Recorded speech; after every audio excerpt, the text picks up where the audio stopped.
on an island? Oh, stop nagging, Ethel, and take that stuff into the kitchen. He'll be here any minute now. Making that steep climb an excuse for a drink, I suppose, like someone else I know. That must be young Jen. I'll be getting along now. There's 2 folks around my car, I understand. I should want 6 loaves by the morning and 8 pints of milk, remember? Right. And don't forget the oil for the engine air caught. I will charge it tomorrow. I'll have the lights running down.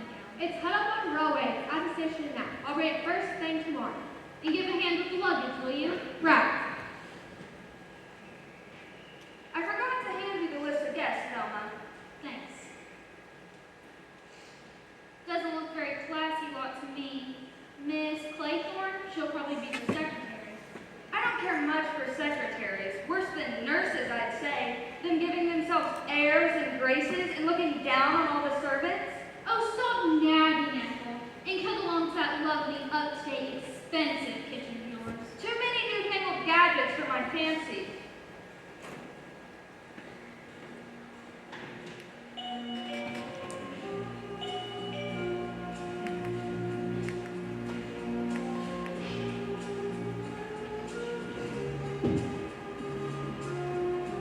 So this is it. How perfectly lovely. Miss Claythorne? You're Miss Rogers. Yes, good evening, Miss. Good evening. Could you take up my luggage and Captain Mulberry's? Very good, Miss. You've been here before? No, but I've heard a lot about this place. From Mr. and Mrs. Owen? No, Johnny Brewer, a pal of mine. He bought this island. It's a sad and poignant story. A love story? Yes, the saddest of all. Johnny Brewer fell in love with the famous Lily Logan. He built this place for her. Sounds most romantic. Poor Johnny. He thought by cutting her off from the rest of the world, without even a telephone as means of communication, he could hold her. But of course, so fair Lily, tired of her ivory tower, escaped. Yep. Johnny went back to Wall Street, made a few more millions, and the place was sold. And here we are. Well, I'll find Mrs. Owen. It'd be very rude to leave me here all by myself. Would it? Oh.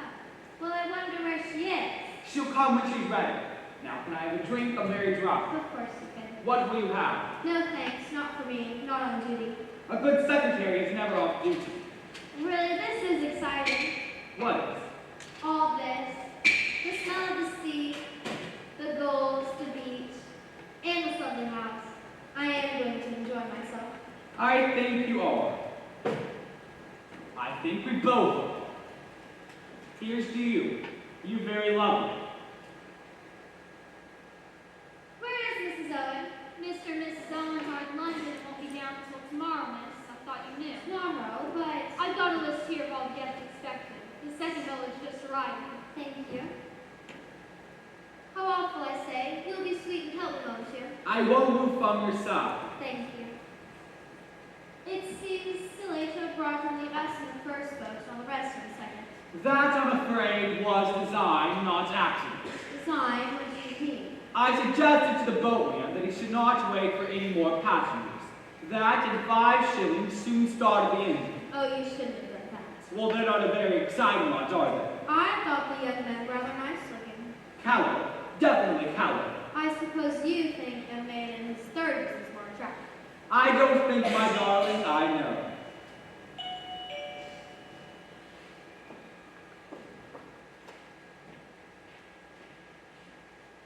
Wizard place you've got here. I'm Mrs. Owen's secretary. Mrs. Owen has been detained in London, I'm afraid, and won't be down till tomorrow. Oh, that's too bad. Can I introduce Captain Lombard, Miss Marston. Antonia Marston. Have a drink. Oh, yes. What will you have? Gin, sherry, whiskey? A whiskey, I think.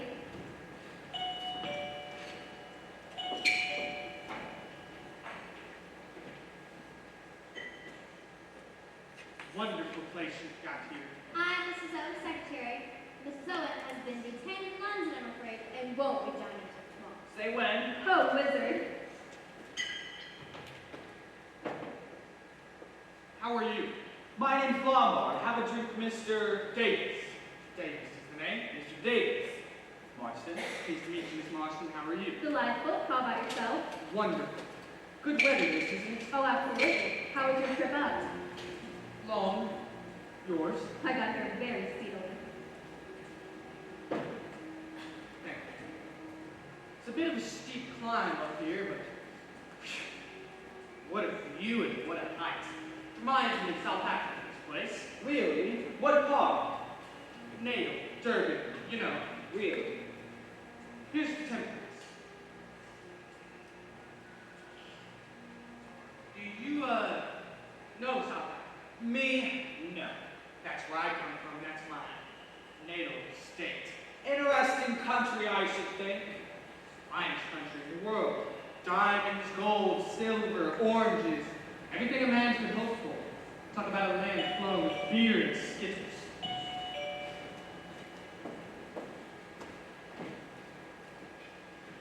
How do you do? I'm Mrs. Owen's secretary. Mrs. Owen has been detained in London, I'm afraid, and won't be done until tomorrow. Can I introduce Captain Lombard, Miss Marston? I think we all met on the boat, and Mr. Davis. Davis is the name. Whiskey and soda, sir. Thanks. You in the service? Formerly King's African Rifle. To tame from me in peacetime, I chucked it. Pity. When?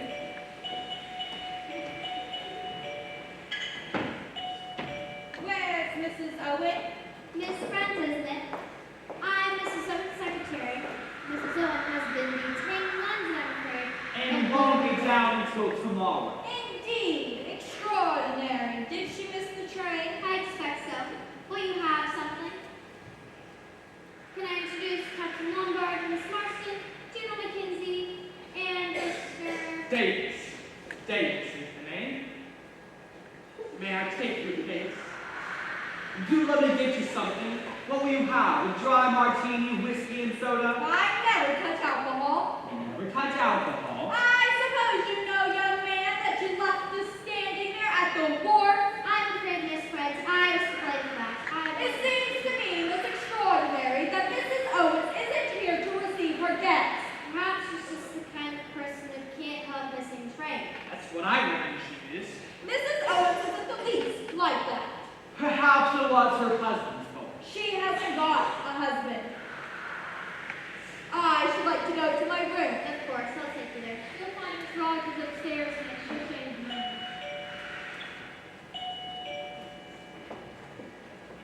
I'm afraid our host and hostess hasn't arrived yet. My name's Lombard. Mine's Warbrick. How do you do? How do you do? Have a drink. Yes, please. A whiskey. How are you? Davis. Davis is the name. I say it's a wonderful place you've got here. It's quite unique. Yes, as you say, quite unique. Your drink, ma'am. Old Badger Berkeley roll up yet? Who did you say? Badger Berkeley. He wrote me in for this show. When is he coming? I don't think he's coming. Nobody of the name Berkeley. That dirty old double-crosser. He's let me down. Well, it's a pretty wizard island in. A rather wizard girl, that secretary. She ought to liven some things up a bit. What do you say, old man, about dressing for dinner if there's time? Let's go and explore. Oh, wizard. Things are a bit at 6s and 7s with the Owens not turning up. Tricky? What? I think it's a wizard place for a holiday. Well, aren't you going to sit down? To tell you the truth, you seem to be in my chair. Oh, well, my apologies. I didn't realize you're one of the family. Well, it's not that exactly. I'm with the Brinton Club. Have for the last 10 years. My chair sits right about here. I can't quite get used to sitting anywhere else. It's because of it that I have it. Yes, it most certainly does. Thank you. It's a nice chair, not quite fit for clubs, but it'll do. To tell you the truth, I was quite surprised when I received my invitation. I haven't received anything of the sort for well over 4 years. May I take your keys? Is Lady Constance Coleman expected here? Can you tell me? Lady Constance Coleman? Yes. I don't think so, unless she's coming down to Mr. and Mrs. Owen. Oh. Allow me, sir.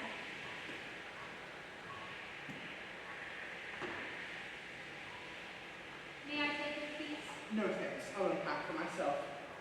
Dinner's at 8 o'clock. Shall I show you to your room? Please.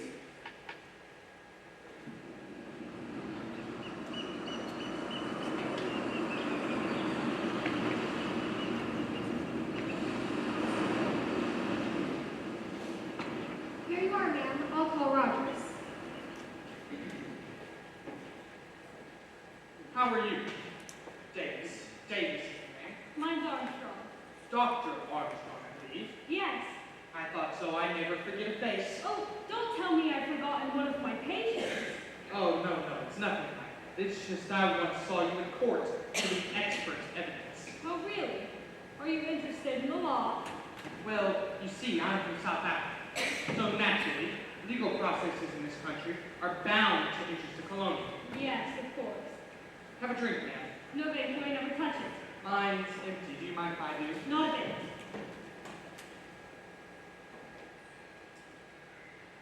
I say, been having a look around the island. It's quite wonderful, quite unique. Wonderful. I thought as I was coming across the mainland what a haven of peace this was. Too peaceful for some, I dare say. Wonderfully restful. Wonderful for the nerves. I'm a nerve specialist, you know. Yes, I do. Did you come down by train? No, I motored down. Dropped in on a patient on the way. Great improvement, wonderful response. It's the best part of 200 miles, isn't it? How long did it take? I didn't hurry. I never hurry, bad for the nerves. Although, some mannerless young driver shot past me at about 80 miles, nearly drove me into the ditch near Amesbury. Disgraceful bit of driving. I'd like to have had her numbers. Yes, and if only more people would take the numbers on these young road dogs. Yes. Well, you'll have to excuse me. I must have a word with Mr. Owen. But Mr. Owens isn't coming.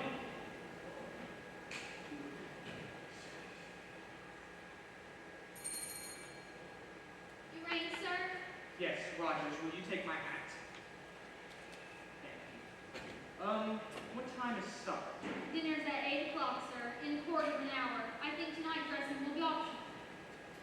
Got a good place here. Yes, thank you, sir. Have you been here long? No, sir. Just under a week. That's it. So I suppose you don't know much about the crowd. No, sir. All old friends of the family. I really couldn't say. Oh, Rogers, Yes, sir? do you think you could leave a bottle of beer and some sandwiches in my room tonight? Get a hell of an appetite for this sea air. I'll see what I can do, sir. Oh, and Rogers, I'll see that you won't lose by it. Where's my room? I'll show you, sir. Good. You can use it for washing up brushing.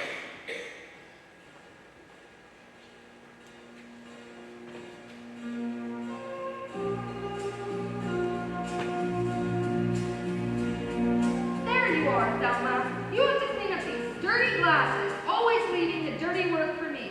Here I am with a 4-course dinner on my hands and no help. You have to give me a hand with the dishing up. Who was it you were talking to, by the way? Davis, South African gentleman. No class if you ask me, no money either. I don't like him. Don't like any of them much. More like the bunch we had at the boarding house, I'd say. Davis gives out he's a millionaire or something. You should see his underwear, cheap as they make them. Well, like I said, it's not treating us right. All the guests arriving today, no maids till the morning. Who do they think we are? Now then, anyway, the money's good. So it ought to be. Catch me going into service again unless the money was good. Well, it is good. So what are you going on about? I'm just saying, I won't be going any place I'm not put upon. Cooking is my business. I'm a good cook. First rate. The kitchen is my place. Housework is none of my business. All these guests, I've a good mind to put my hat and coat on and go straight back to Clinton. You can't do that. Why not? Who says I can't? I should like to know. Because you're on an island, had you forgotten that? Yes, well, I suppose I fancy being on an island. I don't think I do either. Come to that, no slipping down to the pub and no going to the pictures. Oh well, it's double wages on account of the difficulties. And there's plenty of drinks in the house. That's all you ever think about, drinks. Oh, stop nagging, Ethel. And get back to the kitchen, your dinner will be spoiled. It'll be spoiled anyway, I'd say. All the guests arriving late, wasted on themselves. I'm just glad I didn't make a souffle. There you are, miss. Dinner will be just a minute. Just a question of dishing out.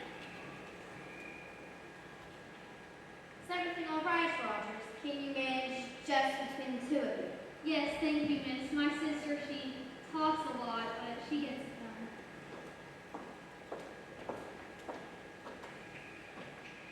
What a lovely evening. Yes, indeed. The weather seems very settled. How plainly one can hear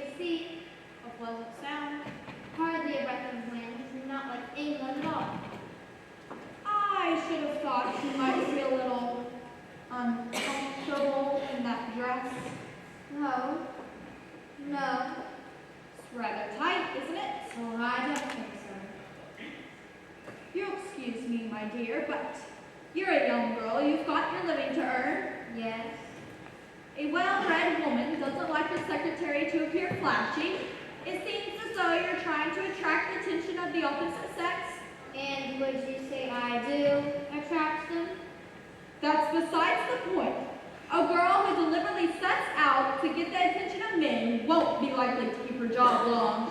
Surely that depends on who she's working for. Really, Miss Claythorne. Aren't you being just a little unkind? Young people nowadays behave in the most disgusting fashion. Disgusting. Yes. Low-back evening dresses, laying half naked on the beaches, all this so-called sunbathing. An excuse for immodest conduct. Familiarity. Christian names, drinking cocktails. Look at the young men nowadays, decadent. And that young Marston, what good is she? And that Captain Lombard. What do you object to in Captain Lombard? I should say he was a man who led a very, very interesting life. The man's an adventurer. This younger generation is no good at all. You don't like youth, I see. What do you mean? I was just remarking that you don't like young people. Is the reason why I should, pray? Oh no, but you must miss an awful lot. You're very impertinent. I'm sorry, but that's just what I think. This world will never improve unless we stamp out in modesty. Quite pathological. What did you say? Nothing.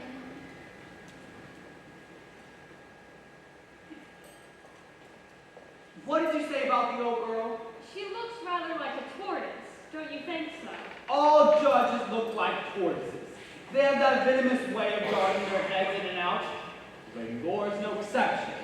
I hadn't realized she was a judge. Oh yes, she's probably responsible for sending more innocent people to their death than anyone in London. Hello, you. Have you met Dr. Armstrong? We have just decided that Lady Laura. Yes, I heard you, and so did she, I think. Oh, Lady Laura, Miss Brent, isn't it? there's something I would like to ask you. Do you mind to step out here with me a moment? A remarkably fine night. Absolutely wizard car. A supercharged sport for a Lady Carlotta. You don't see many of them on the road anymore. I could get over 100 out of her. Did you come from London? Yes, 208 miles, and I did it in about 4 hours. Too many cars on the road though to keep up. Touch 90 going to Salisbury Plain. Not too bad, eh? I think you passed me on the road. Oh, did I? Nearly drove me into the ditch. I'm sorry. If I'd have had your number, I'd have reported you. But you were following along in the middle of the road. Following? Me following? What about a drink? Good idea. Will you have one, Miss Claythorne? No, thank you. Good evening, Mrs. Owen. Why, Mrs. Owen? You would make a very attractive wife for any wealthy businessman. Do you always flirt so outrageously? Always. Oh, well now we know. Tell me, what is Lady Laura talking to Miss Brent on the balcony about? She tried to bother her upstairs. I don't know. Funny, it seems as though she was definite that there wasn't a Mr. Owen. You mean that there isn't, that there aren't? What, married you mean? It's a shame we don't know each other. I could have given you a lift down. Yes, that would have been grand. I'd like to show you what my car could do going across Salisbury Plain. Tell you what, maybe we could ride back together. But it seems rather silly. I've got an empty car. But she likes the way she's going back already. Look, aren't they sweet? Those 10 little soldier boys. And there's the rhyme. What are you talking about? What soldier boys? What's wrong? 10 little soldier boys going out to dine. One choked himself, and then there were none. 9 little soldier boys sat up very late. One overslept himself, and then there were 8. 8 little soldier boys traveling in Devon. One got left behind, and then there were 7. Ladies and gentlemen, silence, please. You are charged with these indictments that you did respectively and at diverse times commit the following. Edwina Armstrong, that you did cause the death of Louise Mary Cleese. William Henry Bloor, that you brought on the death of James Stephen Landor. Emily Caroline Brett, that you were responsible for the death of Beatrice Taylor, Vera Elizabeth Claythorne, that you killed Peter Hamilton, Philip Lombard, that you are guilty of the deaths of 21 men, members of the East Africa tribe, John Gordon Mackenzie, that you sent your wife's lover, Arthur Richmond, to his death, Antonia James Marston, that you are guilty of the murder of John and Lucy Combs, Thelma Rogers and Ethel Rogers, that you brought about the death of Jennifer Brady, Laura J. Wargrave, that you are guilty of the murder of Edward Seaton, prisoners at the bar. Do you have anything to say in your defense? What was that? What's going on? What's happening? Who was that? Can you hurry up? My God, my God! Great heavens. Hurry up, hurry, come on! She's fainted, that's all. She'll be right in a minute. Get some brandy. Rogers, get some brains. Who was that speaking? It sounds... What's going on here? What kind of practical joke was that? Where the devil did that voice come from? Here we are. You are charged Turn with off! these- Turn off! Horrible! A disgraceful and heartless practical joke. So you think it's a joke? Do you? What else could it be? At the moment, I'm not prepared to give an opinion. Who the devil turned it on, though? Instead it going. We must inquire into that. Oh, Dirty. Oh, Dirty. Allow me, if I speak to her. Ethel, it's all right. Do you hear me? Pull yourself together! It's all right now, Miss Rogers. Just a nasty turn. Did I faint? Yes. It was that voice, that awful voice, like a judgment. Where's the brandy? Drink that. I'm all right now. I just gave me a turn. Of course it did. Gave me a turn too. Wicked lies it was. I'd like to Who know. was it that set that record on the gramophone? Was it you, Rogers? I was just obeying orders. That's Whose orders? Mr. Owen. Let me get this quite clear.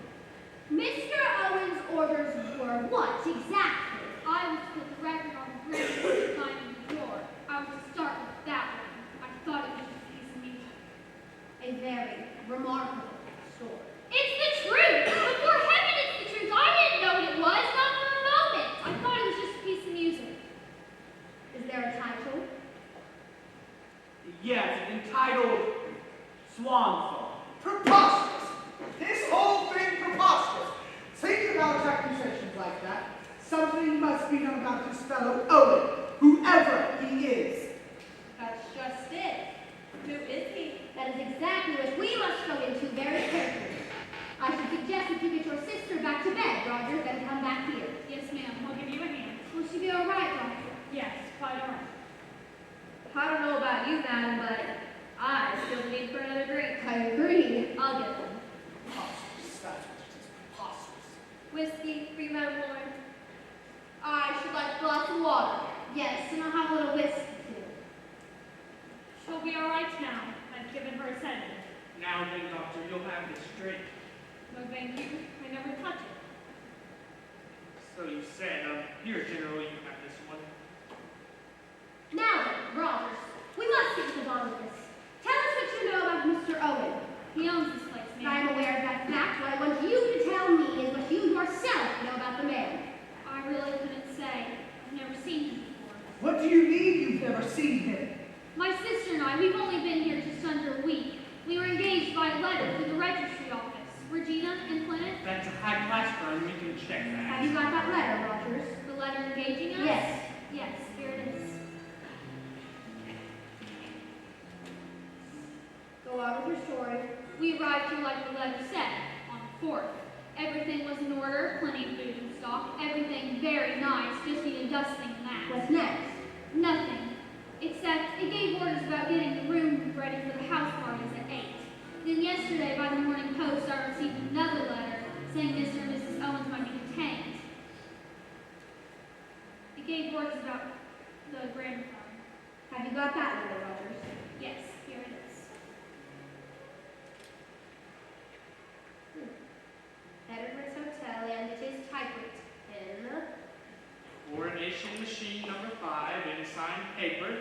No defects. It's quite a common make. We shan't get anything out of this. We could check it for fingerprints, but it's been handled too much. Quite a little detective. Got some fancy Christian names now, hasn't he? Ewan Norman Owen. Quite the mouthful. I'm obliged to you, Miss Marston. You have drawn my attention to a curious and suggestive point. I think the time has come for all of us to pool all of the information we have regarding our unknown host. We are all their guests, and I think it would be probable if each of us were to state exactly how that came about. There's something very peculiar about all of this.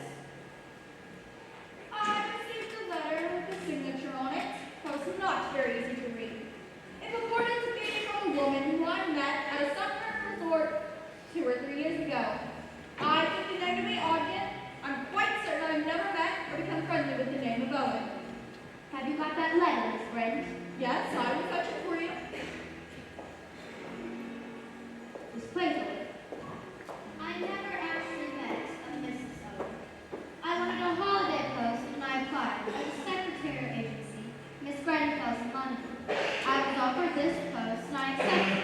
And you were never interviewed by your prospective employer? No. This is the letter.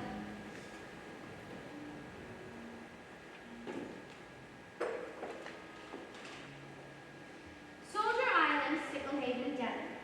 I received your name from Miss Grenfell's agency. I understand she knows you personally. I shall be glad to pay you the salary you ask and shall expect you to take up your duties on August 8th. The train is at 12:10 from Paddington, and you will be met at Oak Ridge Station. I enclose £5 for expenses. Yours truly, Una Nancy Owen. Ms. Marston. Don't actually know the Owens. I got a wire from a pal of mine, Badger Berkeley. It told me to roll up here, which I found it strange because I figured the old horse had gone to Norway. I hadn't got the wire. Thank you. Dr. Armstrong. In the circumstances, I think I may admit that my visit here was professional. Mr. Owen wrote me that he was worried about his wife's health, her nerves, to be precise, and wanted a report done without her being alone. He therefore suggested that my visit here be regarded as that of an ordinary guest. And you had no previous acquaintance with the family? No. But you had no hesitation in obeying the summons? A colleague of mine was mentioned, and a very handsome fee was suggested. I was due for a holiday anyway. Thank you.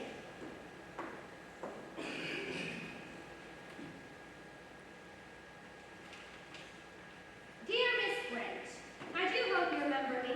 We were together at Bellhaven Guest House in August some years ago, and we seem to have so much in common. I am starting a guest house of my own on an island off the coast of Devon. I think there is really an opening for a place where there is good, plain English cooking and a nice, old-fashioned type of person. None of this nudity and gramophones after night. I shall be very glad if you could see your way to spending your summer holiday on Soldier Island. As my guest, of course. I suggest August 8th, 12:40 from Paddington to Oak Ridge. Yours sincerely, U.N. Yes, this signature is slightly ambiguous. I like the nudity touch. I received my own letter from an old friend of mine, Lady Constance Colmington.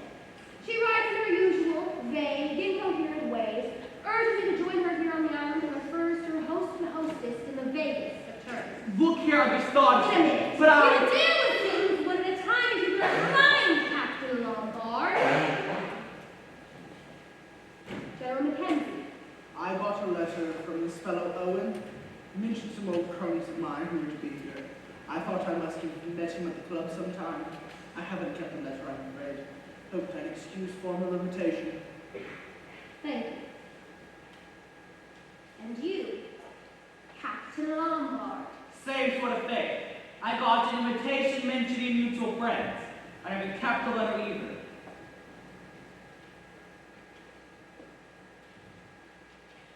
Just now we had a somewhat disturbing experience. An apparently disembodied voice has spoken to us all by name, uttering certain definite accusations, which we will deal with presently. At the moment, I'm interested in a minor point, you see. Of the names called was that of a William Henry Bloor, but, well, as far as we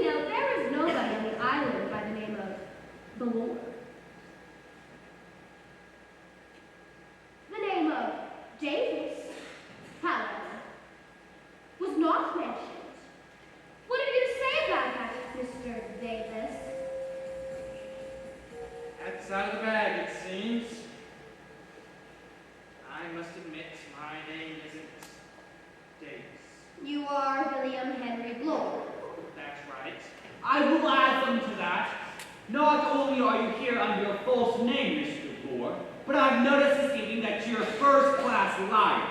You claim to obtain from natal South Africa. I know natal and South Africa well, and I'm prepared to swear that you've never set foot there in your life. You folks have got me all wrong. I'm an ex-CID man. Ooh, a cop. I've got my credentials, I can prove it.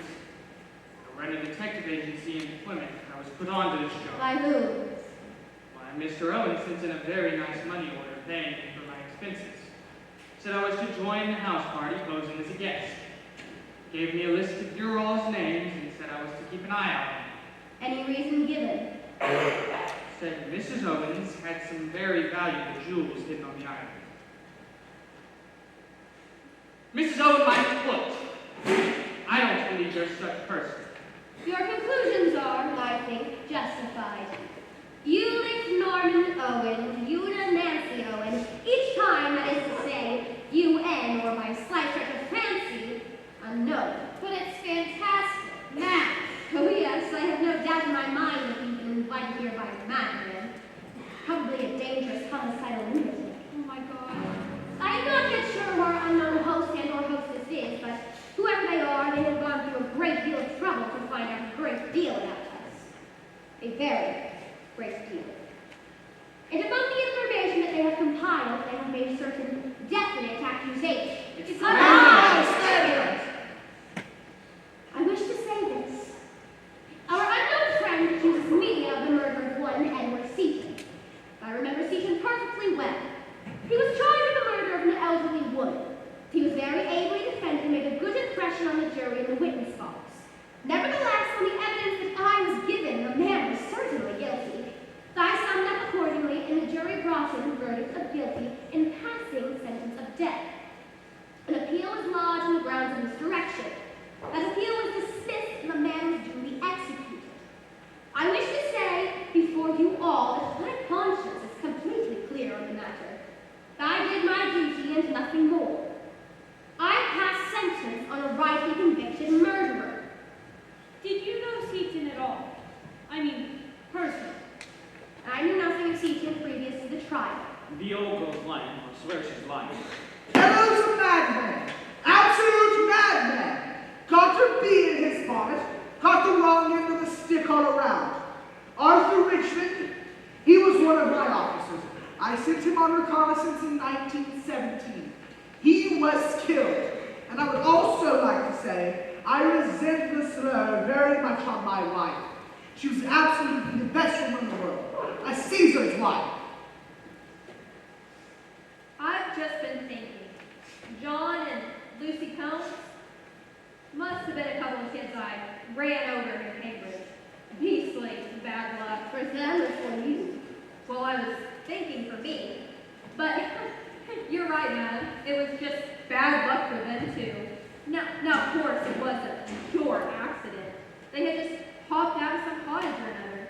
I have my license suspended for a year.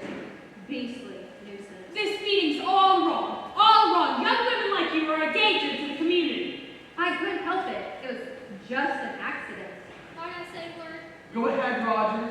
There was a mention, ma'am, of me and my sister, Miss Jennifer Brady. There isn't a word of truth in it. We were with her the night she died. She was always in poor health.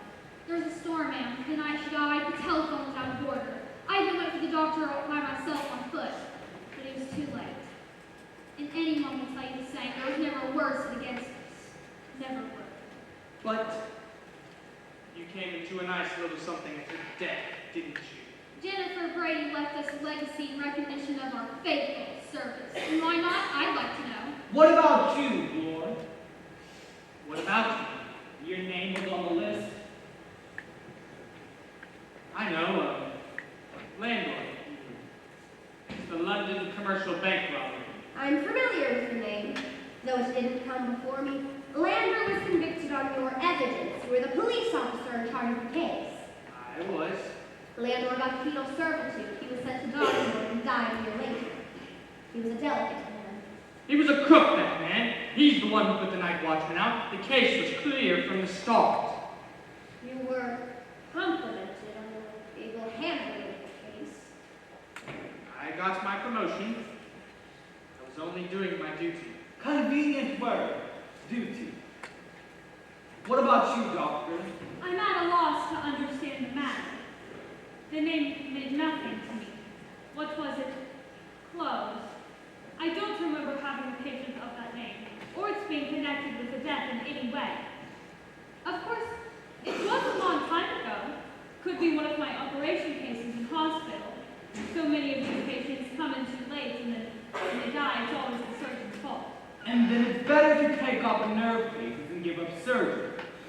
Others give up drink. I protest! You know I to insinuate such things. I never touch alcohol. I never said you did, madam. Now, Mr. Unknown Owen is the only one who knows all the facts. Miss Claythorne. I was nursery governess to Peter Hamilton. We were in Cornwall for the summer. Peter was always forbidden to much farm. One day when my attention was distracted, he started out. I couldn't get there. Was there an inquest? Yes, I was exonerated by the coroner. His mother didn't blame me either. Thank you.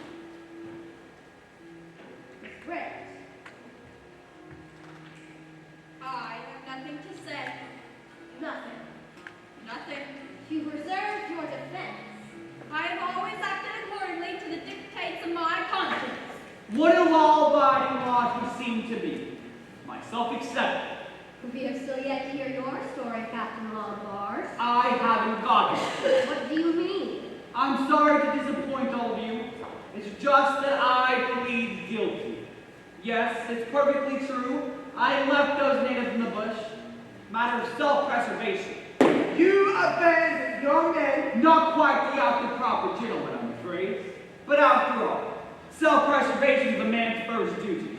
And natives don't mind dying, you know. They don't feel it as Europeans do. Well, our inquiry rests there. Now then, Rogers, is there anybody else on the island besides ourselves and you and your sister? Nobody, ma'am, nobody at all. You're sure of that? I'm quite sure. Thank you.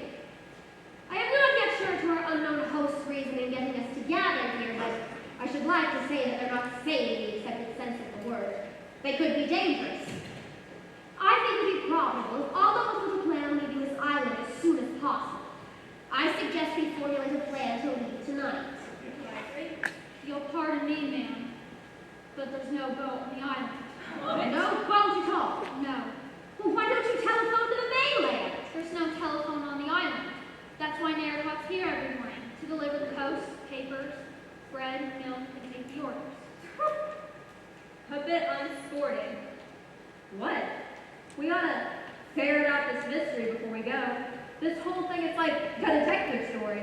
Positively thrilling. It's my time of life I have no desire to prove. The legal life is narrowing. I'm all for the crime. And here's to it.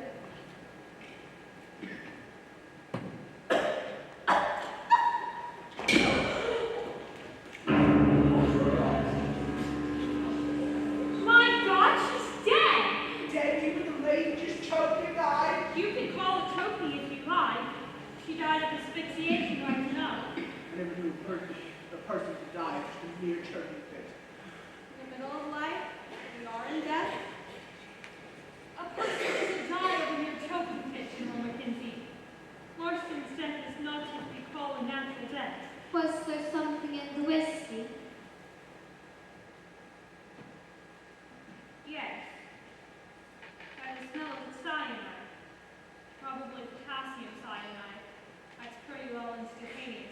Then she must have put the stuff in the glass herself. Suicide? It's a rum girl. You'd never think she'd commit suicide. She was alive. She was enjoying herself. Look, one of the little soldiers on the mantle, broken.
gal who brings the bread and the milk over every morning.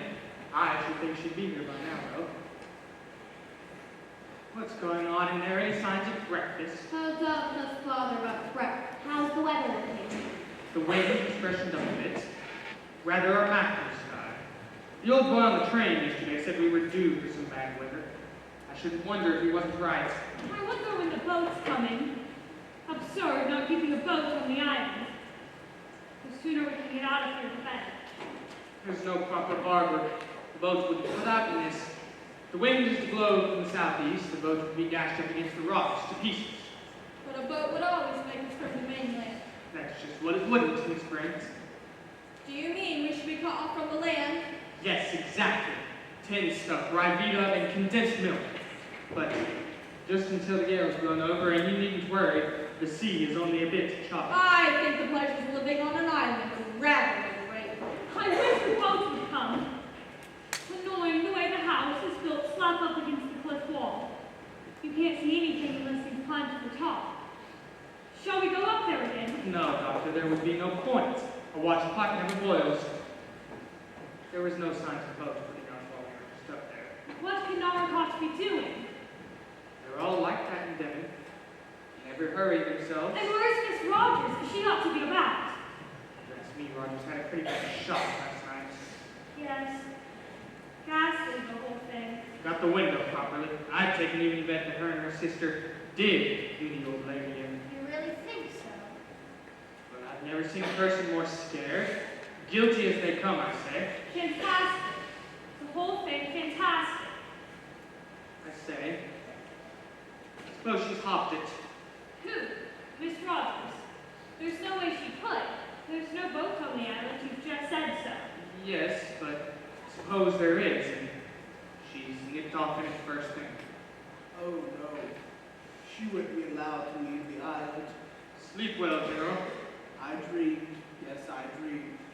I don't wonder that. I dreamed of Leslie, my wife, you know. Yes, I do. I wish Narragansett would come. Who is Narragansett? You know, the gal who brought us over here yesterday. Was it only yesterday? Yes, I feel like that too. Batty, gramophone records, suicides. It's about all a man can stand. I shan't be sorry to see it back to Soldier Island and have my work. So you don't understand. How strange. What's that, General? I don't like the look of him.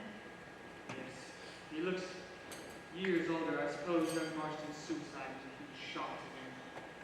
Where is that poor young woman now? In the study, I put her there myself. Dr. Armstrong, suppose it was suicide. What else could it be? I don't know, but suicide... You know, I had a pretty funny feeling in the night. Suppose this Mr. Unknown Owen is somewhere on the island. Rogers may know what she might have told him to say so. It's a pretty nasty thought, isn't it? But would someone have been able to slip something into Marston's drink without our seeing it? Well, it was sitting up there. Anyone could have dropped a little dollop of something in it if they wanted. But, Doctor, could you come have a word with my sister? yes, of course. Is she still feeling under the weather? She's... You won't leave the island without me. I wish that boat would come. I hate this place. Yes, I think the sooner we can get in touch with the police, the better. The police? The police have to be notified in a case of suicide, Miss Claythorne. Oh, yes, of course. Still no signs of breakfast. Are you hungry, General? Feel like breakfast? Leslie, my dear. No, I'm not. I'm very Claythorne. Oh, forgive me. I took you for my wife. But I thought your wife was dead. Oh, go. Yes, so did I. But she's here, on this island.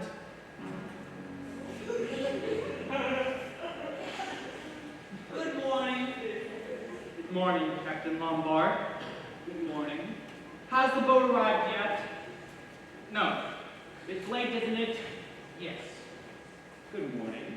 We could have had a swim before breakfast. Too bad all this. Too bad you overslept.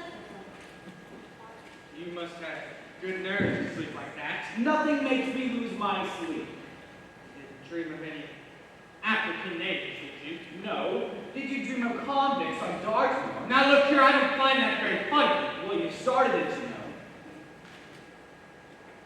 What's for breakfast? Well, the whole domestic staff seems to have gone on strike. Well, we can always forage for ourselves. Hello, that's strange. What is it? You remember we found one of his little fellows smashed last night. Yes, that ought to leave 9. That ought to leave 9. I'm certain there were 10 when we arrived. Well, There are only 8.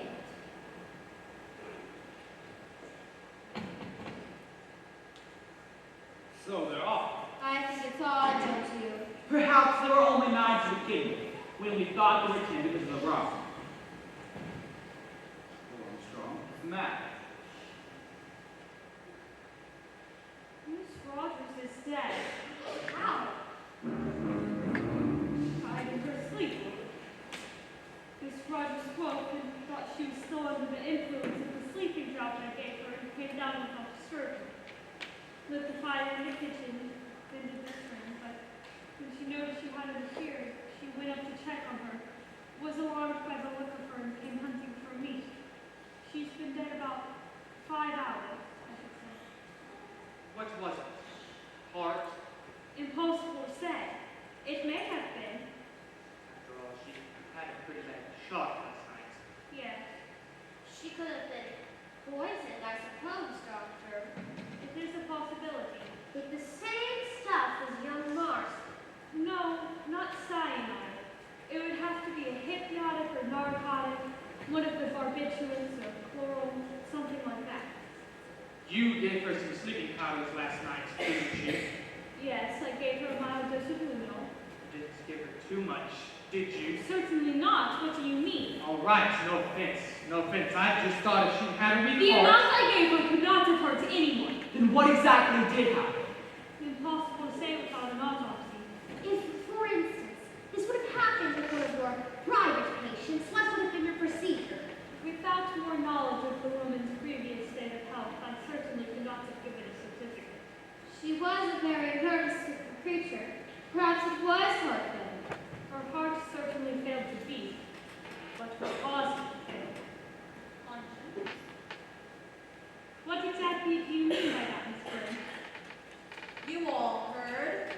She was accused with her sister of having deliberately murdered her former employer, an old lady. And you believe that to be true, Miss Grant? You all saw her last night. She broke down completely and fainted. The thought of having wickedness brought into her own home she couldn't handle. She literally died of fear. It is a plausible theory. Of course, one cannot adopt it without more exact knowledge of the woman's previous state of health.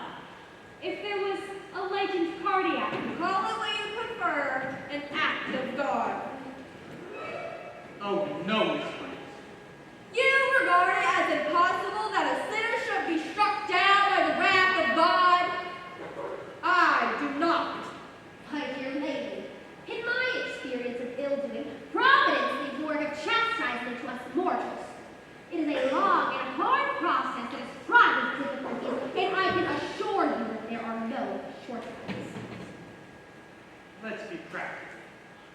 What did the woman have to eat or drink after she went to bed last night? nothing. Nothing at all, not a cup of tea or a glass of water. Sure, she had a cup of tea, that sort always does. Miss Rogers assures me her sister had nothing whatsoever. Roger might say so. So that's your idea. Well, why not? You heard the accusation last night. Miss Brent certainly seems to think they're true. Rogers and her sister did do that old lady in, and they're feeling quite safe and happy about it. Happy. Well, they know they're in no immediate danger. Then some lunatic goes and spills the beans. Then what happens? It's a woman who cracks. Goes to pieces. Did you see her hanging around her sister last night? It wasn't all sisterly solitude now, was it? Not on your sweet life. She was like a cat on hot bricks. And that's the position. They've done a murder and gotten away with it, and if it's all going to be raked up again, it's a woman who takes the show away. She'll go lying until the cows go home, but she hasn't got the nerve of raising it out. She's a living danger to her sister, and Rogers can't be sure of her. So what does she do? She takes a cup of something, drops a nice little dollop of something in it, and when she's had it, washes the cup in the saucer and tells the doctor she ain't had nothing. Oh, no, that's impossible. A woman would not do that, not to her sister. You'd be surprised, Miss Claiborne, what some sisters would do. Excuse me, miss. I'm getting on with breakfast. I'm not much of a hand as a cook, I'm afraid. It's lunch that's worrying me. Would cold tongue and gelatin be satisfactory? I could manage some fried potatoes. Maybe cheese, biscuits. That will be fine. Lunch.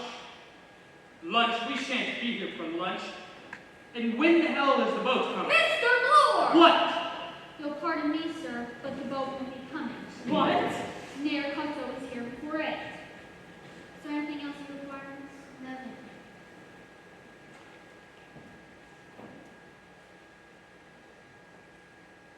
And it's not Rogers. Her sister is lying dead upstairs, and she's on about lunch. And now she says the boat won't be coming. How the hell does she know? Mr. Bloor! What? Oh, don't you see? She's dazed. She's just cheering on automatically as a good servant would. Pathetic, really. Pulling a fast one, I The say. really significant thing is the failure of the boat to arrive. It means that we are all being deliberately cut off from any and all forms of help. It's very little time. Very little time. What's that, General? We have very little time. We mustn't waste it discussing things that don't matter. Why do you think Mayor Cott hasn't turned up yet? I think the ubiquitous Mr. Owen has given orders. You mean told her to practical joke or something like that? Exactly. She'd never have fallen for that, would she? Why not? Soldier Island is known for having crazy parties. This is just one more crazy party, that's all. And Narcotics knows that there's plenty of food and drink on the island, or would think it's all a huge joke. But couldn't we let a bonfire at the top of the island so that they'd see it? That's probably been provided against. We're cut off, all right? But can't we do something? Yes, we can do something. We can find that little funny gentleman who staged this little act, Mr. Unknown Owen. I'll bet you anything he's here on the island with us. And the sooner we get to him, the better. Because in my opinion, he's as mad as a hatter and as dangerous as a rattlesnake. Hardly a very good simile, Captain Lombard. The rattlesnake at least gives warning of its approach. One. My God, yes, that's our warning. The 10 little soldier boys ride. There were 10 of us after the air cartoons weren't there. 10 little soldier boys going out to dine. One choked himself, and then there were 9. Miss Marston choked herself, didn't she? 9 little soldier boys sat up very late. One overslept himself. Overslept himself. That fits Mrs. Rogers pretty well, doesn't it? You don't think he means to kill us all, Yes, I think he does. and each one fits with the rhyme. It's impossible. It's coincidence. It must be coincidence. Only 8 little soldier boys here. I suppose it's coincidence too. What about you, Lord? I don't like it. There's nobody on the island. I couldn't be so sure of that. This is terrible. None of us will ever leave this island. Can't somebody shut up, Grandpa? Don't you agree with me, Lady Laura? Up to a point, yes. Then the sooner we get to work, the better. Come on, Armstrong, come on board. We'll make short work of it. I'm ready. No one's got a revolver on them, do they? It's too much to hope. I've got one. Do you always carry that about with you? Usually, I've been in some tight places. Well, you've probably never been in a tighter place than you are today. If there's a homicidal lunatic on the island, he'll have a whole arsenal on him and he'll use it. You may be wrong there, Bloor. Many homicidal lunatics are very quiet, unassuming people. Delightful fellows. You'd never guess there was anything wrong. Well, if he's one of that kind, we'll leave him to you, Doctor. In the meantime, I suggest we start. Lombard will do the house, and we will do the island. Right. House ought to be easy. No sliding panels or trap doors. Mind you, he doesn't get to you before you get to him. Don't worry. But you two better stick together, remember? One got left behind. Come on, Armstrong. A very energetic fellow, Captain Lombard. Professor thinks he's right. If there is someone on the island to be bound in 5 minutes, practically very wrong. I think this problem needs brains to solve it rather than brawn. Where are you going? I'm going to go sit on the balcony and think, my dear lady.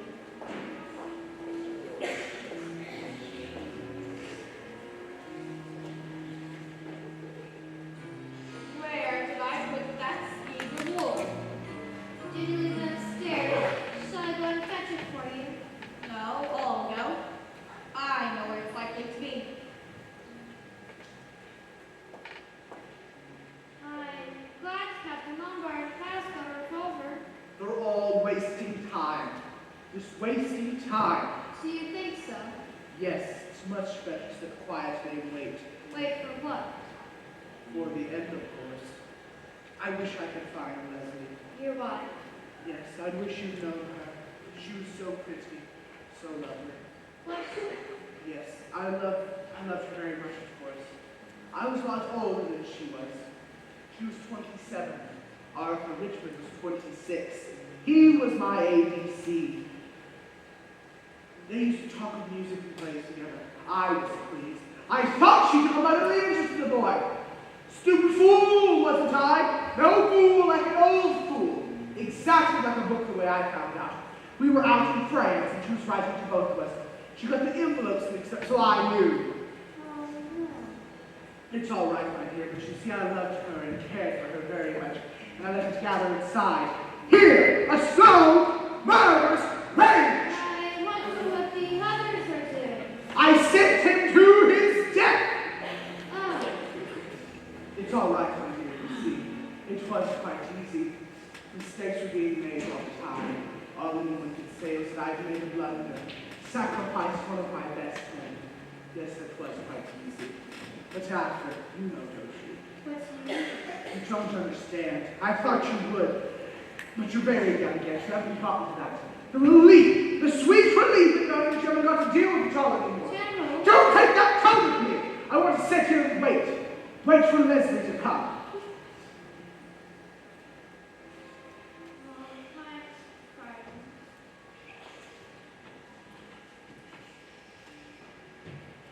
All correct. No secret passage. One call. Don't. You do seem low. How about a drink to steady your nerves? A drink. 2 courses in the house, 9 o'clock in the morning, and all you say is have a drink. An old man doing quiet practice, have a drink. 10 people accused of murder, take spies while he's All right, all right. Stay thirsty. Oh, you. You're nothing but a waster, an adventurer. You make me tired. You say, you are heads up, my sweet. What's... I'm not your sweet. I would have thought you were. Well, you can think again. You know you don't think that. We have something in common, you know. Rogues and murderers don't fall out. Drugs and murder. All right.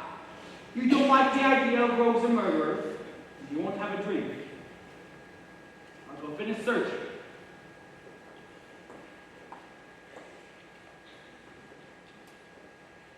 Unpleasant young man. I can't find it anywhere. Is anything the matter? I'm worried about the general. He really is ill.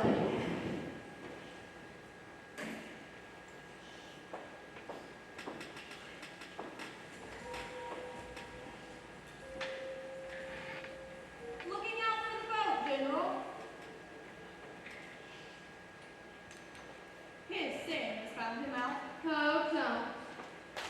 One must face facts. Can any of us afford to throw stones?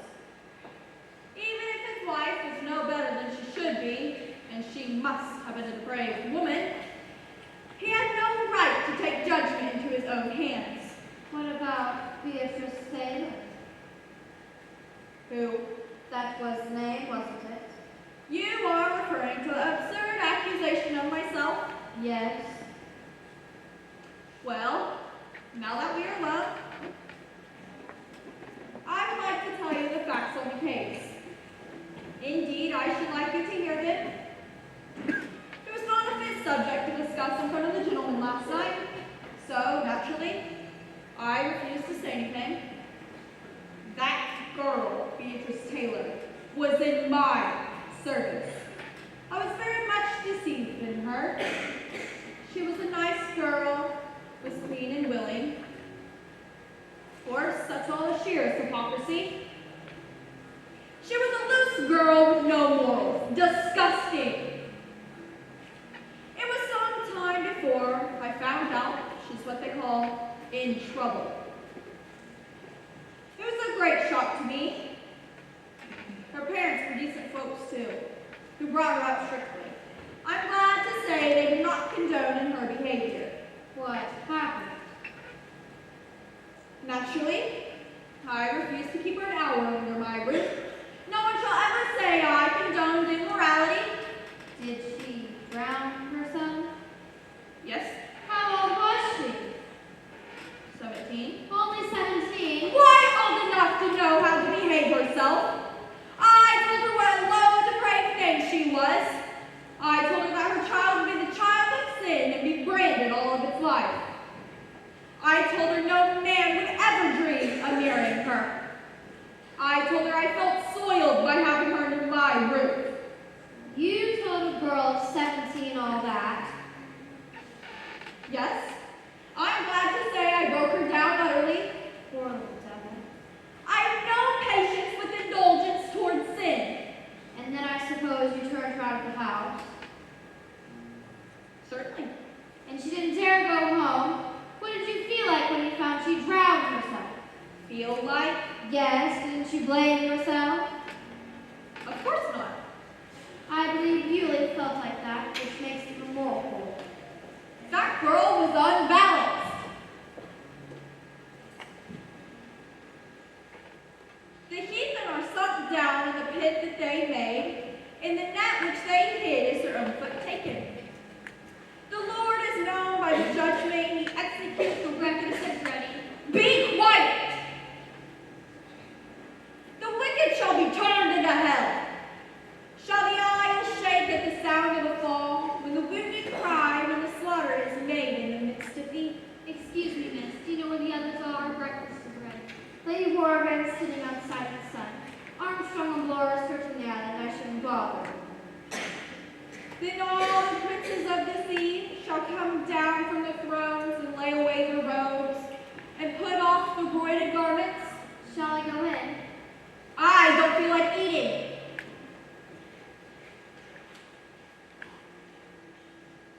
They shall clothe themselves with trembling. They shall sit upon the ground and shall tremble at every moment and be astonished at thee. Reading aloud, Miss Brent. It is my custom to read a portion of the Bible every day. Very good habit, I'm sure. What clock did you have? There's no cover on the island. No caves, no one can hide anywhere. Right. What about the house, Jean-Marc? Nothing. I'll stake my life there's nobody in the house but ourselves. I've searched it from attic to cellar. Breakfast is getting cold. Breakfast? Come on, Lord. You've been yelling about breakfast all morning. Let's eat, drink, and be merry. For tomorrow, we die. Or who knows, maybe even today. You should be ashamed of such levity, Captain Lombard. Come on, General, can't you have this? Breakfast is ready.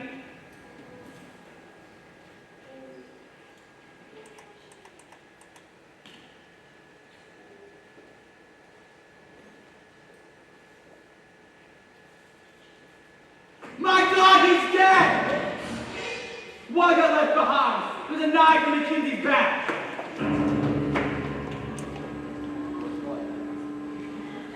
He's dead. He's dead. But how? There's only us on the island. Exactly, my dear sir.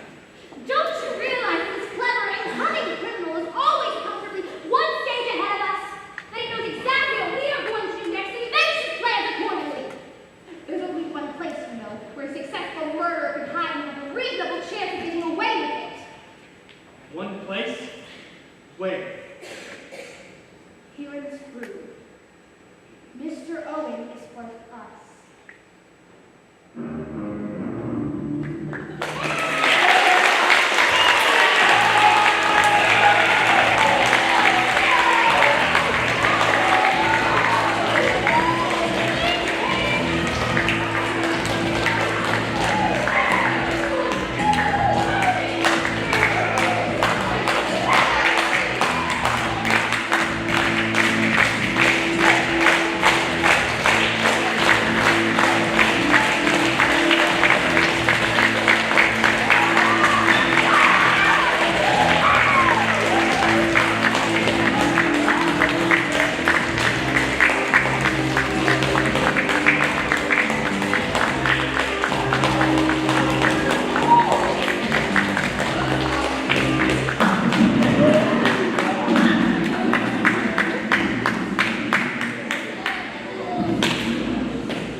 She's religious mad, and she's the one who we must watch out for her. Really? I form the opinion that your suspicions were in a different quarter. Well, I've changed my mind, and I'll tell you why. She's not scared. She's the only one who isn't. Why? Because she knows she's in no danger. Shh. We've made some coffee. It sure is cold in here. Yes, and you'd hardly believe it when you think what a beautiful day it was out this morning. Are Captain Lombard and Rogers still out? Yes, no proper harbor, a boat wouldn't put out like this. Miss Brent, allow me. You're right to insist on us going to lunch and drinking brandy with us. I forgot. The court always adjourns for lunch. All the same, it's a nightmare. It seems as though it can't be true. But what are we going to do about it? We must hold an informal court of inquiry. We may at least be able to eliminate some innocent people. You haven't got a hunch of any kind, have you, Miss If Claythorne? Miss Claythorne were to suspect one of us, that is rather an awkward question. I don't think it's any of you. If you're to ask me who I suspect, I should say Dr. Armstrong. Armstrong? Yes. Don't you see, with her being a doctor and all, it's fairly easy for her to give Miss Rogers an overdose of the sleeping stuff. Yes, but remember, someone else gave her the brandy. Her sister had a good chance of administering a drug. It isn't Rogers. She doesn't have the brains nor the money to pull this stunt off.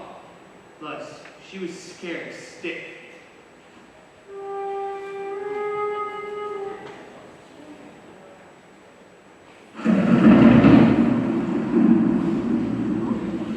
My God, it's looking like a storm. Oh, it's only you. Who did you think it was? Beatrice Taylor? Excuse me? No hope of rescue till this dies down. Oh, is it coffee? Good. I'm drinking a coffee now, you see. Such restraint in the face of danger is nothing short of heroic. I do not, of course, profess to be a weather prophet. However, I should like to say that it is highly unlikely that a boat could reach us. Even if the door of our flight in under 24 hours, even if the wind goes down, the sea still has to drop. You're awfully wet. Is anyone here a swimmer? Would it be possible to swim to the mainland? It's over a mile. You'd be dashed upon the rocks and drowned. Drowned in the pond. Beg your pardon, Miss Brent. After dinner nap. It's terribly cold in here. I could light a fire if you like, Miss. Yes, that would be a good idea. Very sound scheme, Rogers. Excuse me, but does anybody know what's become of the top bathroom curtain? Really, Rogers? Have you gone back too? The bathroom curtain. Yes, sir. anybody seen a scarlet oil silk curtain? No good, I'm afraid, Rogers. It's all right. I just thought it was odd. Everything on this island is odd. I'll go get some sticks and if you knocks at home, get a nice fire going. I wonder if she'd like some coffee. She's awfully wet. What's become of Armstrong? She's went up to her room to rest. I suppose someone's probably battered her one by now. I suppose she had the good sense to bolt her own door. It won't be so easy now that we're all on our own guard. I advise you, Mr. Bloor, not to be too confident. I should like shortly to propose certain measures of safety which I think we should all adopt. Against whom? Against each other. Of the 10 people who came to this island, 3 are definitely cleared. There are 7 of us left. 7 little soldier boys. One of whom is a bogus little soldier boy. Exactly. Well, in spite of what Miss Clayton just said, I'd say that you and Dr. Armstrong are above suspicion. She's a well-known doctor, and you're known all over England. Mr. Bloor, that proves nothing at all. Judges have gone mad before my time, and so have doctors. And so have policemen. Here. Well, does she want some? She'd rather make herself a nice cup of tea. Shall I go and see if Armstrong wants some? I will take it up to her if you'd like. No, I will. I need to change. Yes, you ought to. I think Dr. Armstrong might prefer to see me. She might not have missed you, Captain Lombard. She might be afraid of your revolver. Ah, that revolver. I'd like to have a word with you about that. Do go and change. What were you going to say? I'd like to know why you brought your revolver on what's supposed to be a nice little social visit. You do you? I've led a rather adventurous life.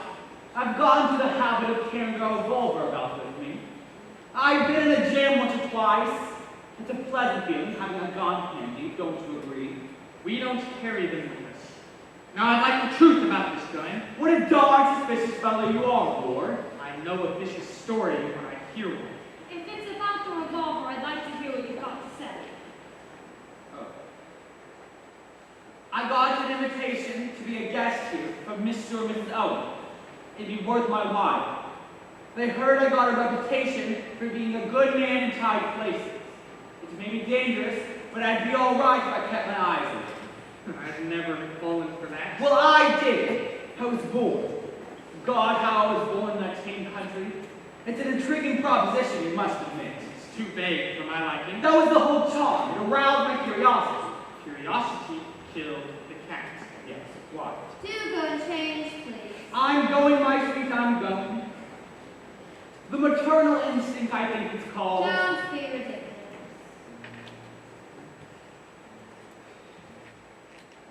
That's a likely story. If it's true, why didn't he tell it to us last night? He may have thought this was exactly the circumstance in which he had been prepared. Perhaps it is. I hardly think so.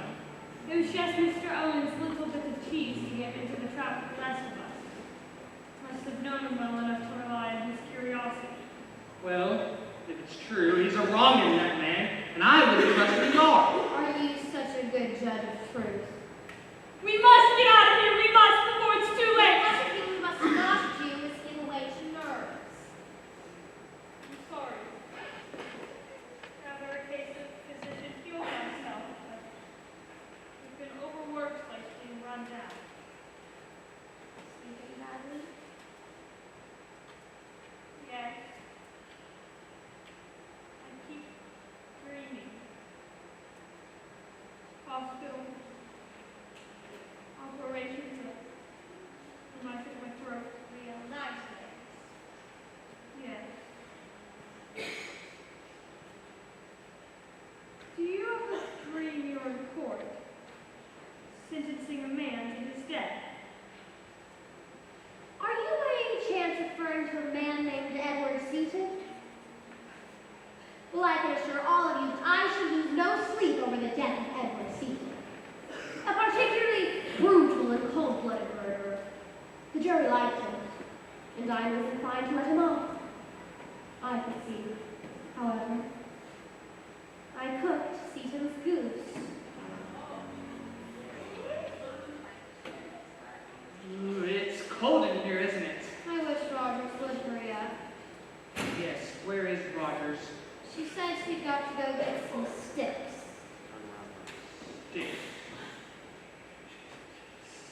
6. My God, 6! My God! Are there only 6? There are only 5. Roger! Where's Laura? Haven't you seen Rogers? Why should I? 2 more to fall. 2? That's why it's you. Well, what is it? In the scullery. Is she... She's dead, all right. How? With an axe. While she was bent over the woodbox, someone chopped her in half. One chopped himself in half, and then there were 6. Stop it, sir. Stop it. She'll be all right. What's next, boys? Do they keep bees on the island? Well, that's the next verse, isn't it? 6 little soldier boys playing with the hive. A bumblebee stung one, and then there are 5. Bumblebee stung one. We all look pretty spry, don't we? Nothing wrong with any of us. Oh, you know this.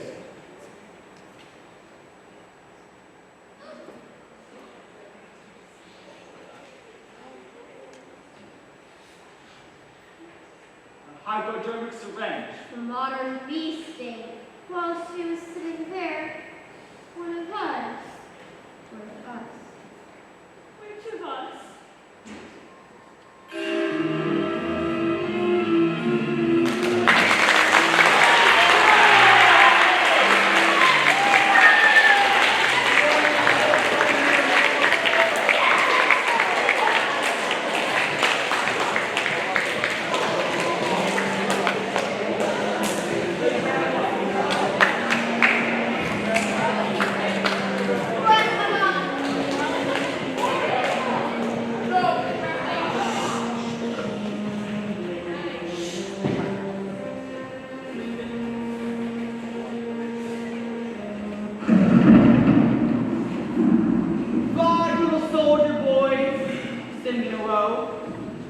watching each other, and waiting for the blow. New version up to date. I hardly think this is the moment for facetiousness. Have to relieve the gloom.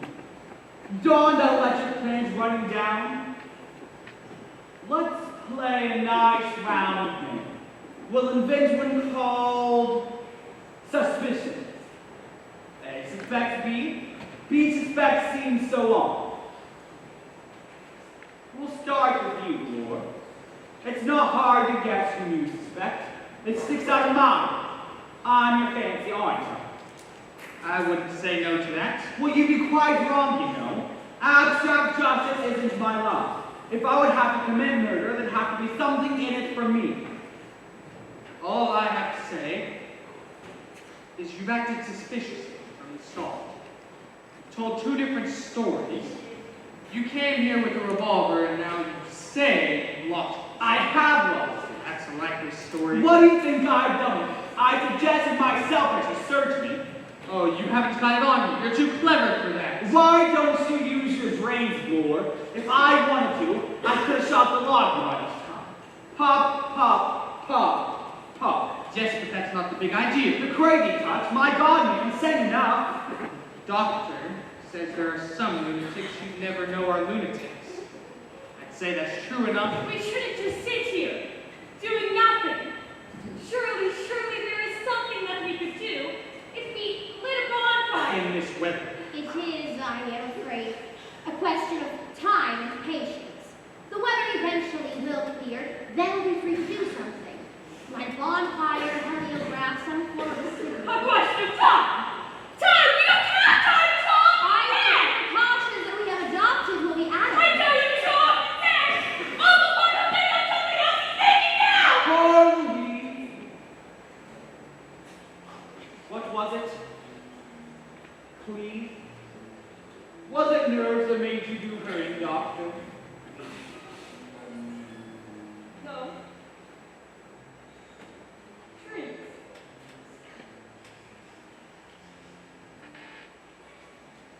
I was a heavy drinker. God help me. I operated while drunk. Quite a simple operation.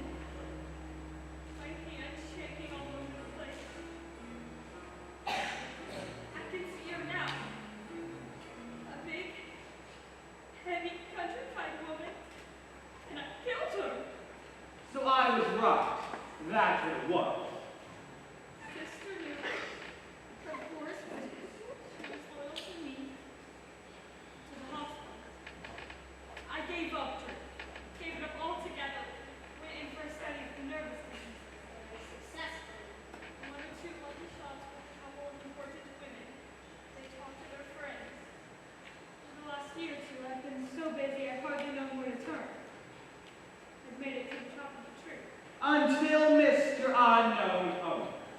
And down came cradle and doctor and all. Will you stop your stupid staring and joking? Gentlemen, you can't afford it forward. That's all right by me. I apologize. It's this terrible inactivity that gets on my nerves. You're adopted. I feel convinced the only measures possible. If we remain together, within sight of each other, a repetition of the tragedy that has occurred must be impossible. We have all submitted to a search, therefore you know that no man has any firearms, knives, or drugs like cyanide about his person. If we remain, as I say, within sight of each other, nothing can happen. But we can't go on like this. We shall need food, sleep. That's what I say. Obviously, the murderer's only chance is to get one of us detached from the rest. So long as we prevent that, we'll be safe. Say, You're very silent, Vera. There isn't anything to say. I wonder what the time is. It's this awful waiting, watching the hours go by, feeling as if each one is the last. What is the time? 8:30. That's all. Pretty awful light this. How are the candles holding up? Well, there's a whole package left. Storm is dying down a bit. What do you think, ma'am? Perhaps we mustn't be too optimistic. the murderer's got everything on his side. Even the weather seems to be falling in with his plan. What about some food? I could go out and open some tiny flies, but you first say that's right, isn't it? Not quite. You see, this claims it might be advisable to eat something prepared out of our sights. Oh, you don't like me, do you? It is not a question of likes or dislikes. There are very few things that will get past you, Lady Laura. Now, if you won't be offended by me saying so, you're my fan. This is hardly the time, Captain Lombard, for any of us to indulge in the luxury of taking offense. I don't think it's Bloor. I don't think you've got enough imagination for the job. But if you are the criminal, I take my hat off to you for a darn fine actor. Thanks for nothing. I don't think it's the doctor. I don't think you've got the nerve. Vera has plenty of nerve, but you strike me as eminently sane. Therefore, you'd only do murder if you had a thoroughly good motive. Thank you. I've just thought of something. Splendid! Animal, vegetable, mineral. This man here says that he's a police officer, but he only said so after the gramophone record revealed his name. Before that, he was pretending to be a South African millionaire. How do we know the police officer isn't just another impersonation? What do we know about him? Nothing at all. He's a policeman, all right. Look at his feet. Now that's enough from you, Captain Lombard. Well, now we know where we are. Oh, by the way, Vera suspects you. Oh, yes, she does. Have you not seen her shoot you dirty look from time to time? It all works out clearly, you know. I suspect Lady Laura. Laura suspects me. Armstrong suspects Laura. What about you, ma'am? Quite early in the day, I formed a certain conclusion. All of the events that have transpired seem to point quite unmistakably to one person. I am still of my same opinion. Which one? No. I think it would be inadvisable to give a person's name at a given time. Inadvisable for the public interest. Exactly. What about the food idea? I can say I'm hungry. I'm not ravenous myself. You can go and have a guzzle by yourself, Lord. I tell you what. Suppose I bring a tin of biscuits. Good idea. A blow and an open tin.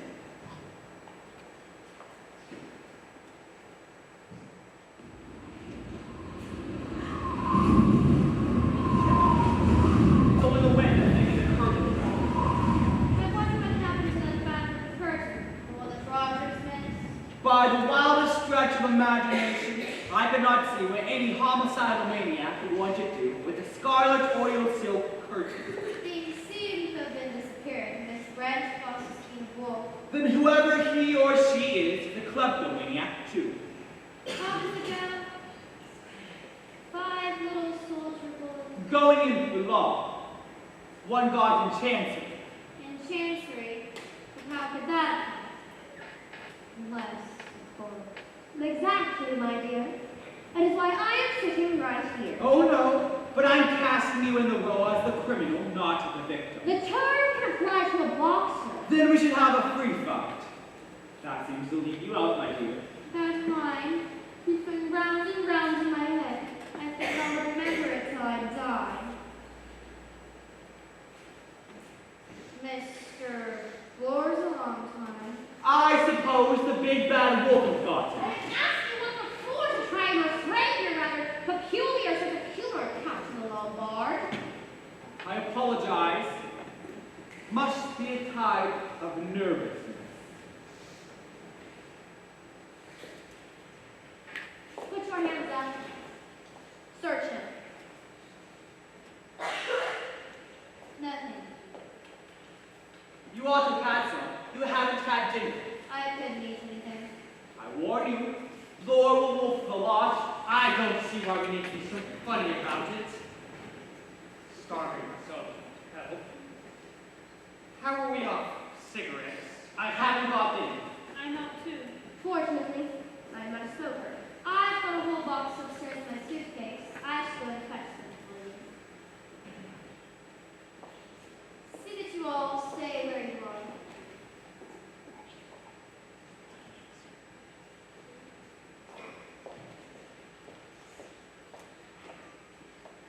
Not bad, these biscuits.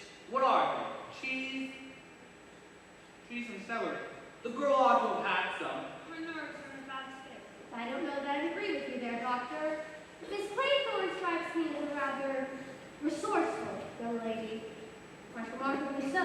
So that's your idea, that she's the guilty party? Hardly likely. A young woman.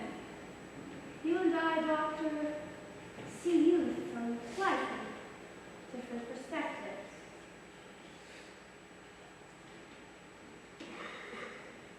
What does anyone say to a spot of whiskey? Good idea, providing we tackle an unopened bottle. There, now. Ow! Where am I? Where am I?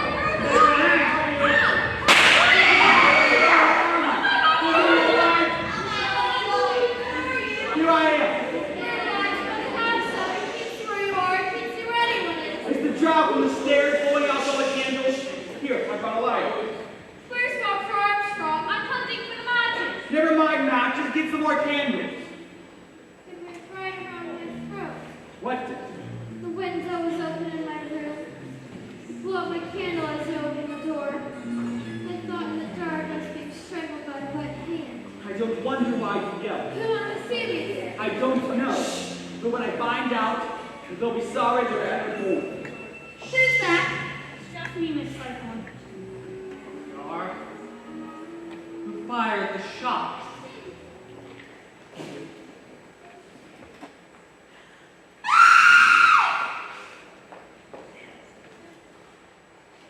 She's dead. Shot through the head. One got in Chancery and then there were 4. Miss Piper. Vera! You got me out of the way. You got me to go upstairs for cigarettes. You put the seaweed there. It was all planned long ago for that, to kill a helpless little woman in the dark. That's why you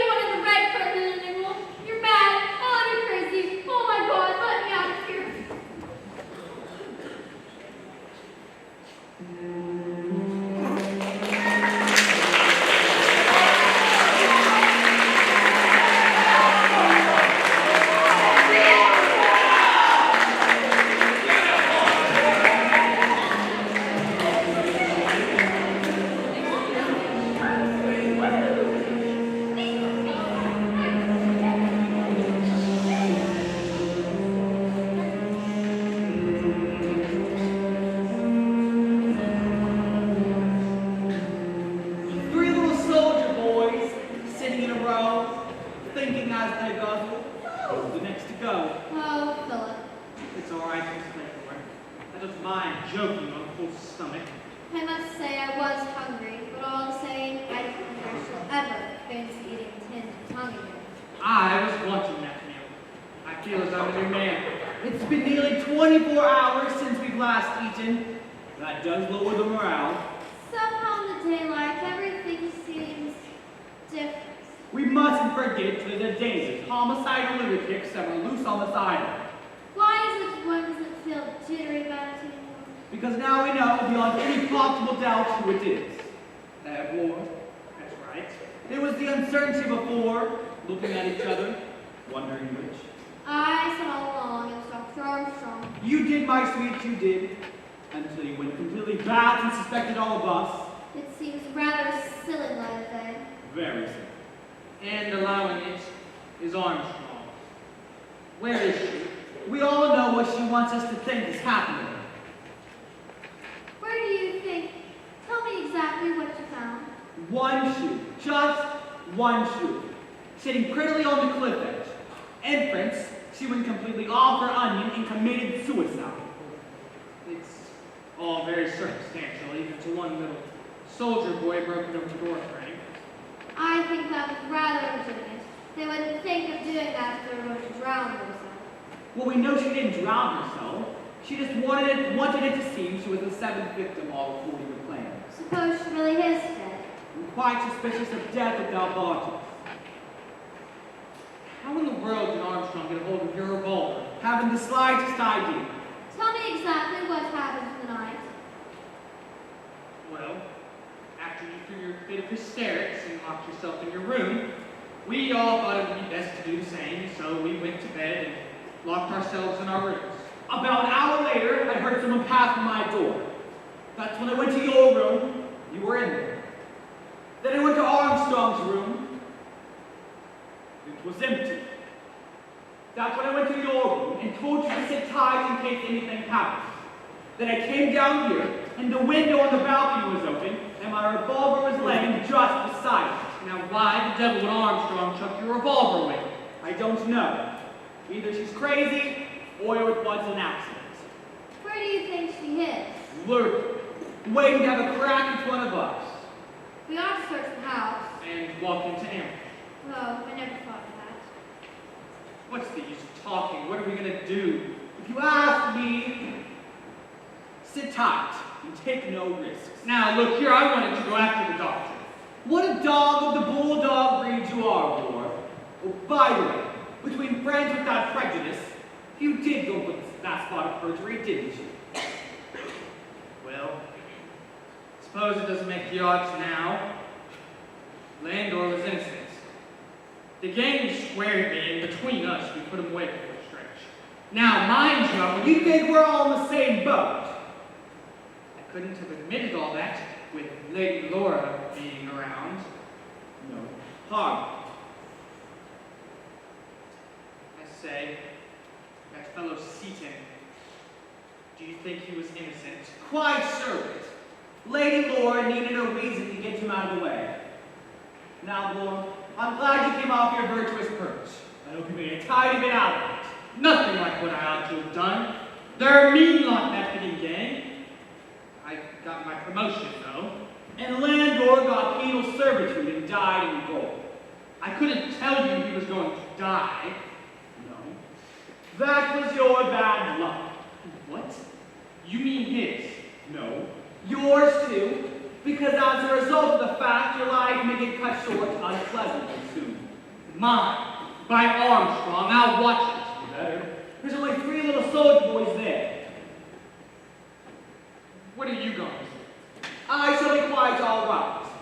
I've been in some tight places before, and I've got out of them, and I plan to get out of this one. Besides, I've got a revolver. Now look here, you say you found it lying out there. What's to say you haven't had it this whole time? Same old gramophone record. No room in your head for more than one idea at a time, is there? No, but it's a good idea. And you're sticking to it, And I would have thought of a better story if I were you. I only wanted a simple story that a policeman could understand. What's wrong with the police? Nothing. Now that you've left the force. Now look here, if you're an honest man, you should Oh, say, come on, we're neither of us honest. I've offered multiple times to search the house for Armstrong. If I'm willing to do that, you'll lend me your revolver. No, I'm not. It's my revolver, and I'm sticking to it. Then do you know what I'm beginning to think? You're not beginning to think it. Your square-headed flat. You thought it last night, and now you've gone back to your original idea. That I'm the one and only you ain't known. Is that it? I won't contradict you. Will you think what you please, but I warn I you. think you both are behaving like a pair of children. Sorry, teacher. Of course, Captain Lombard isn't the unknown. The unknown known as Armstrong, and I'll tell you one very good proof of it. Oh, what's that? Think of the rhyme. 4 little soldier boys going out to sea. A red herring swallowed one, and then there were 3.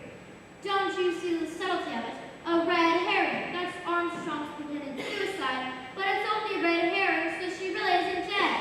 Very ingenious. To my mind, it's absolute proof. You see, it's all mad because she's mad. She takes a crazy childish pleasure in sticking to the rhyme and making everything happen in that way. Dressing up the judge, killing Rogers when she was chalk and sticks, using the hypodermic needle on Miss Brent, when she might as well have drugged her. She's got to make it all fit in. And that gives us a point. What's next? 3 little soldier boys walking in a zoo. A big bear hugged one, and then there were 2. They're gonna have a job with this one. There's no zoo on the island.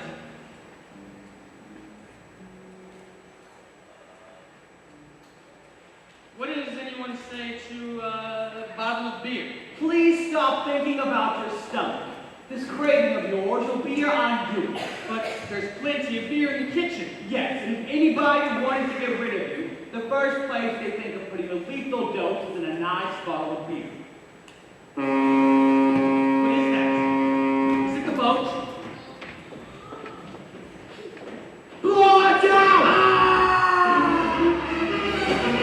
Good God!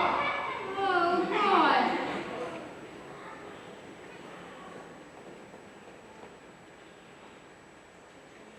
War God's his. How? A goofy guy. Attached to something above. Is he? Yes. Rust. Head stove in.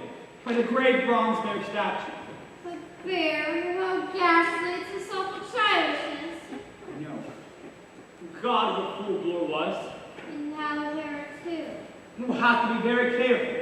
We shan't do it. He'll get us. We'll never get off this island. Yes, we will. I haven't been beaten yet.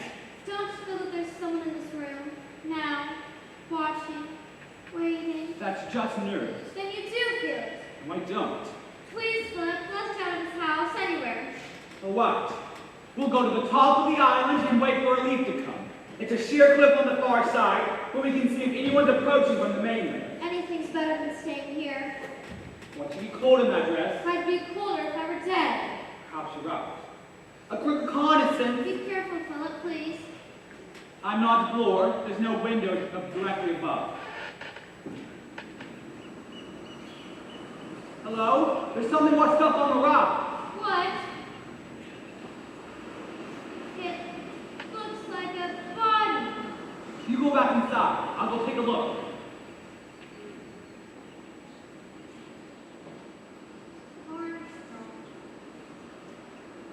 Armstrong's body.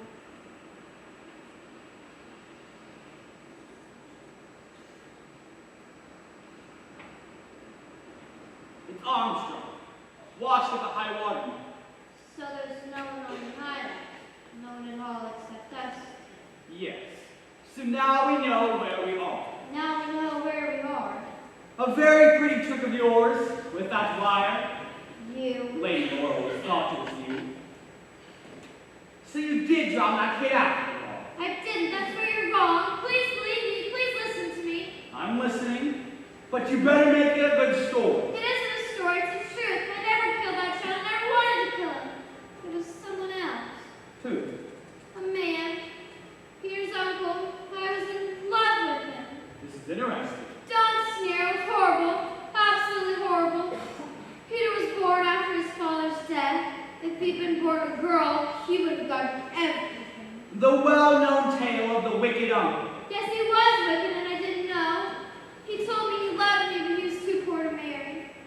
There was always a rock that Peter was wanting to swim to. Of Of course I wouldn't let him. It was too dangerous. One day we were on the beach and went to the house for something I had forgotten. When I got back, I saw him swimming out. I knew he had a chance. The current had got to him already. I tried to swim after him, but Hugh stopped me. Don't be a fool, he said. I told the little boy he could do it. Go on. This is getting quite interesting. I rushed down. He tried to stop me, but I got away. I plunged into the sea. He'd gone before I could get to him. And everything went well at the inquest. They called you a plucky girl, and you stayed quiet about Hugh's part in the business. Do you think anyone would have believed me? Besides, I couldn't. I really was in love with him. And then I suppose Hugh let you down. Do you think I ever wanted to see him again? You're a very accomplished liar, Vera. Can't you believe the truth when you hear it? Who set that trap that killed Lord? I didn't, and Armstrong's dead. I've broken most of the commandments in my time, and I'm no saint. But there's one thing I won't stand for, and that's murder. You won't stand for murder. What about those names? You left 9 after. That's what's so funny, I did it. What do you mean? For once, just once, mark you. I played the hero, risked my life for my men. I lent them my revolver and all the ammunition we had, and took a chance in the bush. And by the most incredible luck, it came off, but not in time to save my men. And the rumor got around that I deliberately abandoned my men. That's life for ya. Do you expect me to believe that? Why you actually did the whole thing? I know. I got such a kick out of watching their faces. You can't fool me with a stupid lie like that. Blast you! Why didn't I see it before? It's there in your face. The face of a killer. You can't fool me any longer!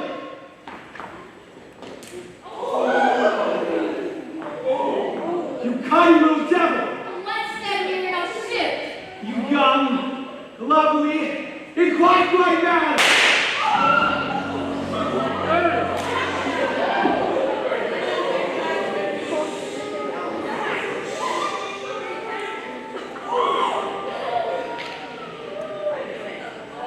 It's all come true.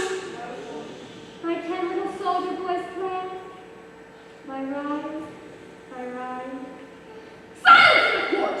If there's any more noise, I shall have the court cleared. It's all right, honey.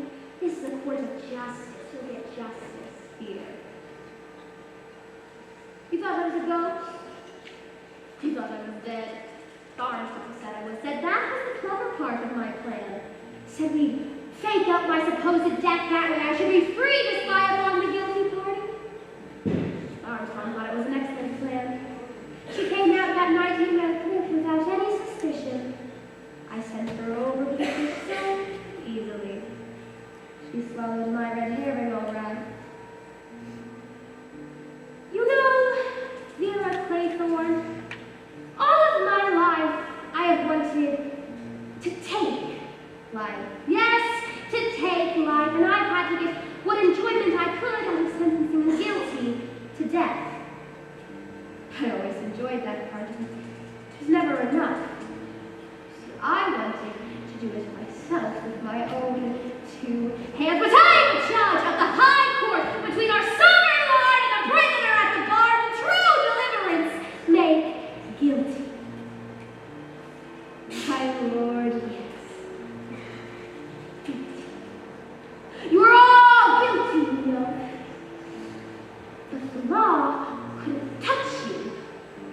So I have taken the law into my own hands, Silence! In the court!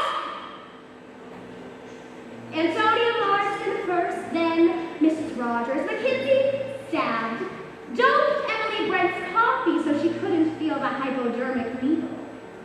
Got Rogers while she was chopping the sticks. And a booby trap for Lord. What a fool. I always knew it would be easy to get Lord. Returning the revolver, that's a clever touch. Made the end interesting.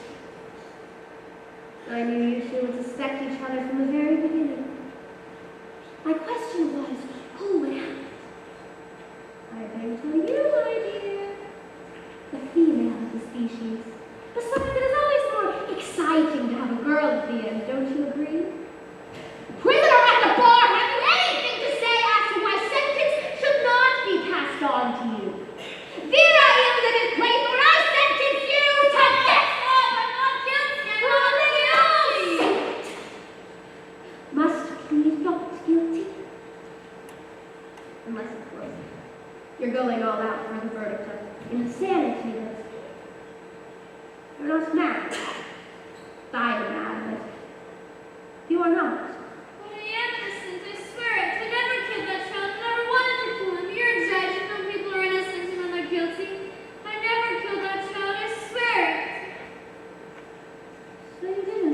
boy after all.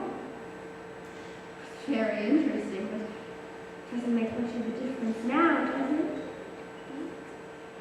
You can't spoil my lovely rose. My 10 little soldier boys. You're the last one. One little soldier boy, left alone. He went to hang himself. I must have my hanging!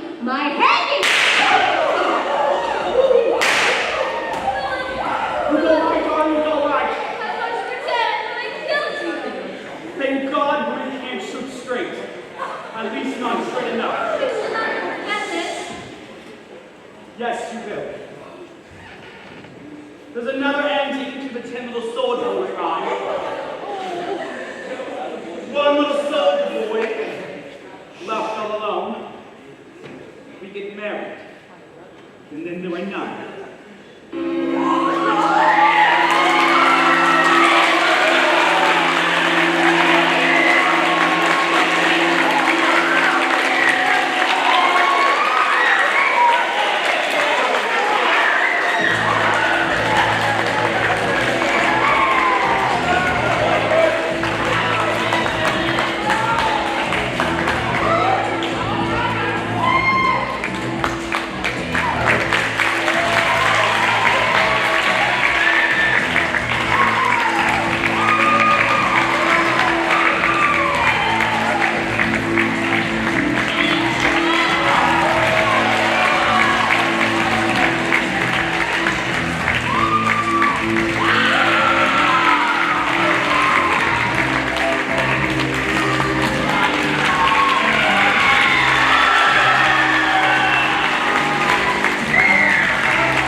All right, junior high, it is 2:07, so you have a few minutes left in sixth period. So when you are dismissed, you're going to head to your sixth period for just a few moments. And you're going to exit back through the doors that you came in. Thank you so much.